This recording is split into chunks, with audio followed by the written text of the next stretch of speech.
อนนี้ก็มาฮอนห้านแล้วพี่น้องกำลังเอาผักกระจาดขึ้นผักกระจาด9 เพน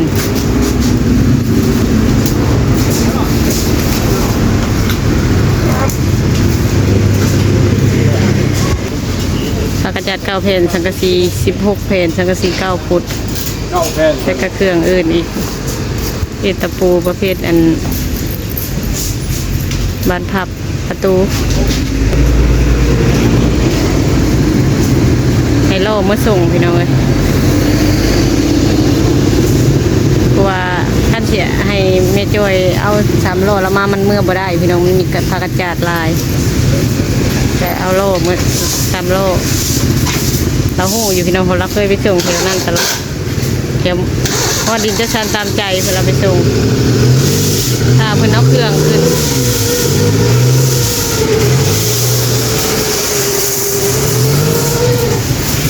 มาซื้ออยู่รักเป็ดที่95ที่เคยมาซื้อกระเป๋าพามีตลอด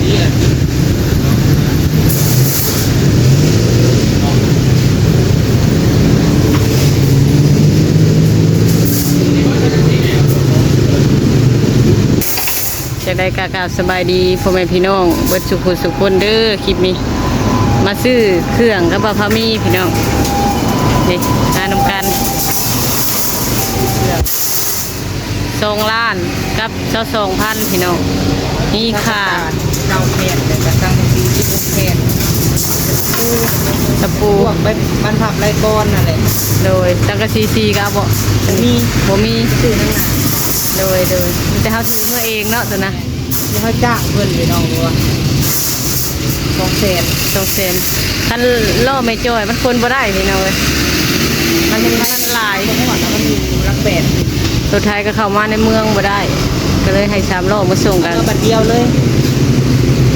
เป็นเพราะว่าเราเคยไปส่งแถวนั่นกันเราไปวันดินจะชันตามใจพวกพี่น้องเราที่ประจำอยู่นี่เลยโลเราก็มีเวียกมีงานกันเราได้พี่น้องแต่ประมาณ2 แสนนี่เราไปแคลเขตนะ2 แสนกีบค่ะเพิ่นเอาพื้นเอาลงค่าน้ำมันเพิ่นนี่ประมาณรัก8มันนี่พี่น้องเลยเพิ่นกำลังเอาขึ้นเอาสังกะสีขึ้นแล้วไปเบิ่งไปเอาระบบนั่นคือใส่กระตารถกัน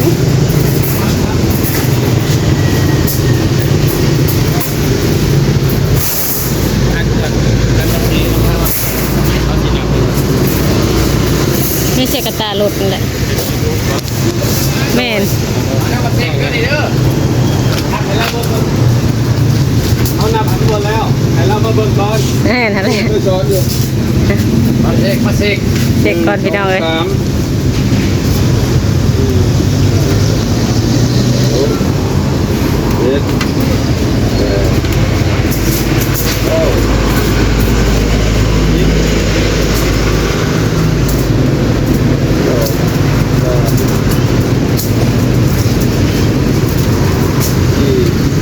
อันนั้นก็ตัวลบมันพี่น้อง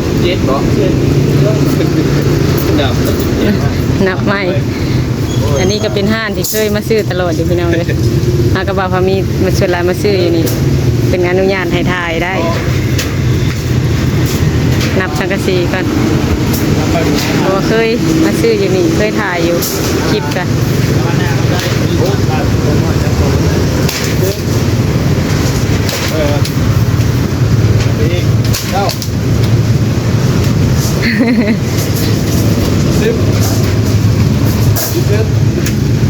นี่กำลังนับสังกะสีก่อน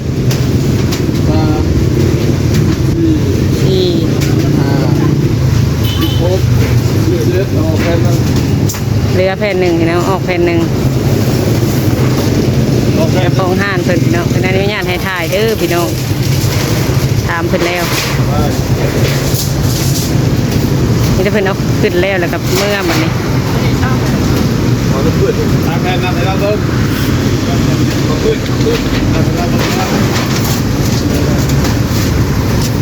เป็นลบมันตัวนี้พี่น้อง3 เพนประมาณ5 เมตรคันมันโตกันกับพี่น้องเลยนี่เอาบินเครื่อง อนุญาตเป็นไรเด้อพี่น้องถ่ายคลิปก็ได้ดินเครื่องพี่น้องไปเขาเคยมาซื้ออยู่ห้านนี่พี่น้องถ่ายคลิปเพิ่นก็อนุญาตให้ถ่ายเพราะว่าเขาเพิ่นแล้วไปเอากระเทียม อนุญาตแล้วบ่ อนุญาตแล้วเจ้าของเราทำช่อง YouTube ยังทำบ่ได้บอกเราทีนี้ ไปพี่น้องรถ3 ล้อแล้วมืออะไร ขออนุญาตเพิ่นแล้วบ่ ตอนนี้ยานไปแล้ว ได้เนาะ เจ้าของห้านเพิ่นก็เอามาติดตามให้พ่อมพี่น้อง เจ้าของตลาดปะพะมีกระลึงพี่น้องเจ้าของห้านเพิ่นมีติดตาม YouTube ให้ถึงช่องปะพะมีนี่ช่องเสด็จน้อยนี่แล้วก็ลงเมืองมาหอดเลยพี่น้องเอ้ยส่งถึงที่โอ้ยเรางูเข่าพอดีถึกแท้ ฮะ เฮ็ดยายไว้บนละน้อย เฮ็ดให้ไม่เท่าค่ำโหดเลยไม่เท่ากำลังงาน สบายดีไหมเท้าเอาลงเองซื้อมาให้เอาลง อาทงสบายดี สบายดี พากันไปใส่เดี๋ยวนี้ ประมาณนี้แหละ อ้าว ทางกะซี16แผ่นไว้เตียง แม่เขานั่งบนลม ใครอยากใช้บริการเราไอเอเด้อพี่น้องตัวนารักเป็ดโลด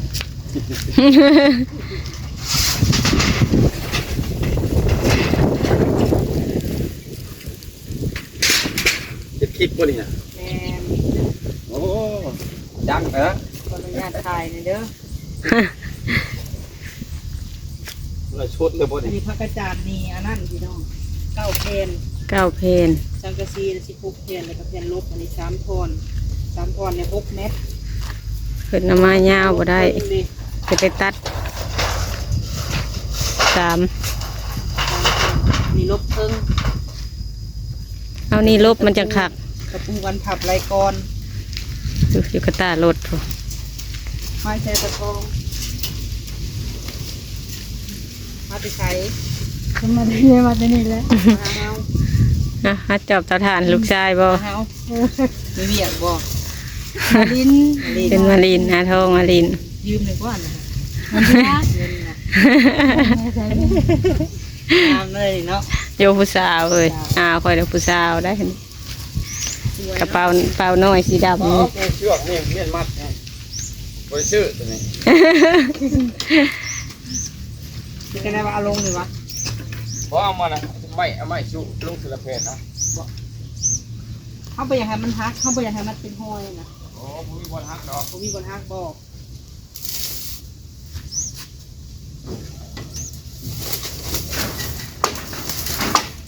ปรุงใช่ป่ะนี่มันบ่ปรุงเสร็จเตียงว่าเขามีอารมณ์ ทานได้นะ ไม่ห้อง เอาไปเด้อ เอาลงตัวใหม่เนาะ เราเสียลงวางนะพุ่นเดี๋ยวให้เราลงรถทับกันเงี้ยวมา นี่จะแป้งโลดฮะ อืม ลงหาแล้วก็แป้งหันบ่ฮักจะทุนคือกัน มีในห้องอยู่ได้อีกดอก ดำมือเนาะเดี๋ยวเพื่อเงี้ยวขึ้นใส่มุ้งสมุนมุ้งแล้วกัน แป้งเนาะ มุ้งแล้วก็ใส่นี่เลย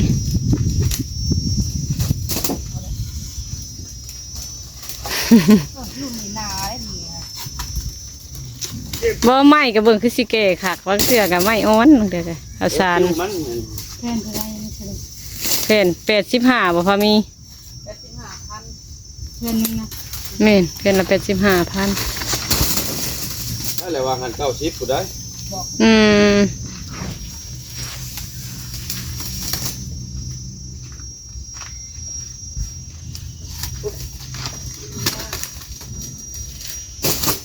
โทรได้ตลอดมันเหมือนกันนะ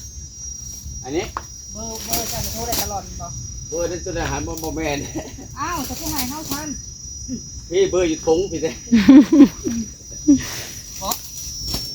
เอาคือว่าเอาเถื่อก่อนนะบ่แม่นบ่ 02076251021ต้นไหนหน้ารอดบ่แม่น โท เมื่อจะเอาให้เฮาเลย ชุดหนึ่งบ่เลย เออ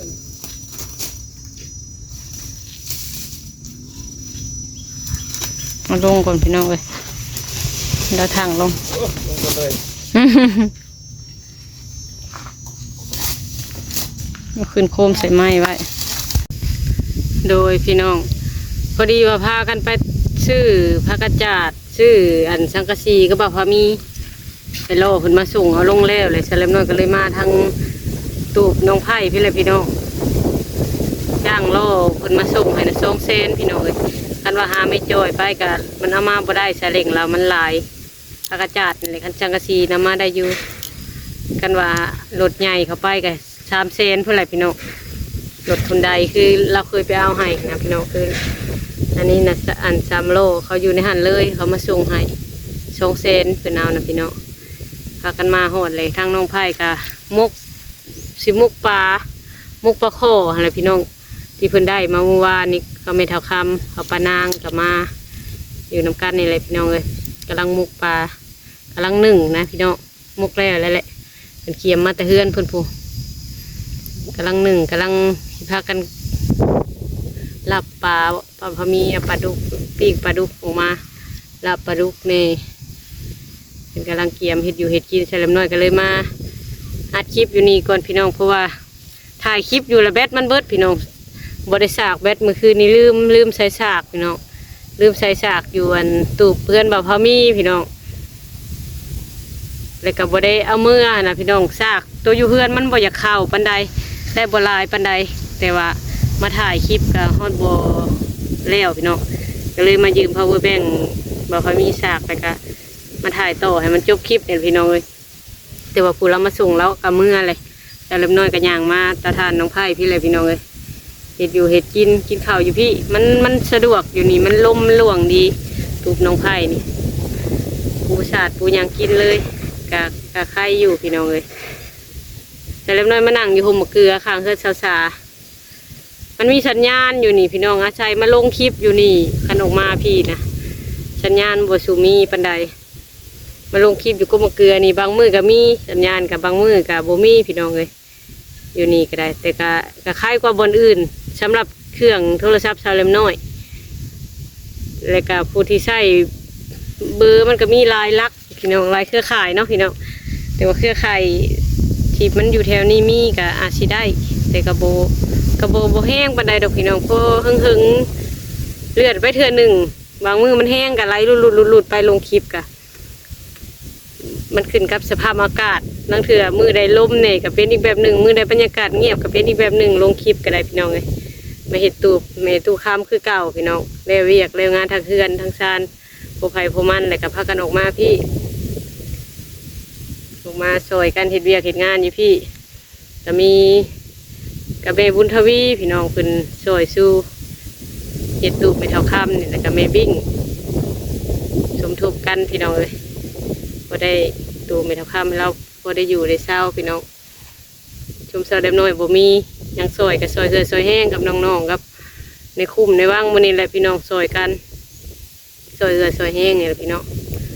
จำเห็ดได้พี่น้องเลยเพื่อนเห็ดกินเสล็บน้อยกับสีมาลงคลิปอยู่นี่ก่อนชมมะเกลือนี่แหละแล้วตูบไปเท่าค่ำเลยก็ไปหาอยู่หากินทั้งโพไผ่โพมันบัดนี้พี่น้องคือหมดเลวเวียกตัวนี้แล้วก็หาหน่อไม้หัวมันหาปูหาปลาไปได้เลยพี่น้องถ่ายวิธีชีวิตอยู่เพื่อนเห็ดเวียกอยู่เพื่อนอยู่ซ่านตัวเองน้ำเน่พี่น้องเลยอันนี้มีเวียกนี่ก็พักกันไปพี่น้องมีเวียกมีงานทางใดก็พักกันไปเห็ดไปสวยกันอาจสิบไหวนี่ก็คอยเห็ดไปอะไรพี่น้องตามเวลาตามโอกาสมือใดผู้ใดข้าเวียกกะข้าแรงจึงได้พากันเห็ดพี่น้องคือมุ้งสังกะสีนี่คันมันแดดแห้งลายกับมุ้งไม่ได้พี่น้องมันสะท้อนมาใส่เฮาเองนะสัมกับไผ่เพื่อดังไผ่เพื่อพี่น้องความร้อนนะแต่พอดีแดดอ่อนกับพอดีมุ้งพี่น้องเลยตะแรงคันแดดแห้งลายกับมุ้งยากลมแห้งแล้วก็มุ้งยากคือกันพี่น้องเลยสีบดเนี่ยน้อยหนึ่งแล้วได้พอดีแต่กับโบแห้งปะไดแดดเมื่อนี้ธรรมดาอยู่พอดีขึ้นมุ้งมันมีลมมีอย่างนี่เลยพี่น้อง จังใดคลิปนี้ก็สิขอจบคลิปก่อนพี่น้องเลย